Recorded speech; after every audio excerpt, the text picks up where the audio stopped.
వైజాగ్ సిరీస్లో ఇది డే 2.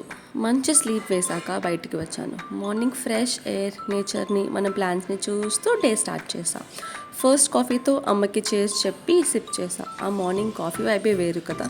తర్వాత కొంచెం సేపు టీవీ చూసా. లంచ్కి మా అమ్మ చేతి special avakaya and hot rice. సింపుల్గా ఉన్న టేస్ట్ మాత్రం నెక్స్ట్ లెవెల్. లంచ్ అయి 1 hour అయిందో లేదో అమ్మమ్మ కార్న్ ఇచ్చింది. ఏంటో ఈ అమ్మమ్మ ప్రేమ.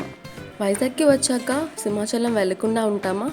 ఛాన్సే లేదు కదా. సో నేను నా బంగారం అయితే అదే మా అమ్మమ్మ సింహాచలం వచ్చేసాం. చాలా పీస్ఫుల్గా దర్శనం అయితే అయ్యింది. రష్ ఎక్కువ ఉంది, బట్ చాలా ఫాస్ట్గా దర్శనం అయిపోయింది. ఈ సింహాచలం పులిహార కోసం పెద్ద యుద్ధాలు జరిగినా తప్పలేదు. అంత టేస్టీగా ఉంటుంది. మీలో ఎంతమందికి ఇది ఇష్టం కమెంట్ సెక్షన్లో చెప్పండి. ఈ వ్యూ చూసి ఐస్ అయితే చాలా హ్యాపీ అయ్యాయి. నెక్స్ట్ ఒక సింపుల్గా ఇడ్లీ తినేసి డిన్నర్ని అయితే ఎండ్ చేసేసాం. అండ్ డే 2ని ఎండ్ చేయడానికి ఐస్ క్రీమ్ కన్నా బెటర్ ఆప్షన్ ఏంటి? Follow for more.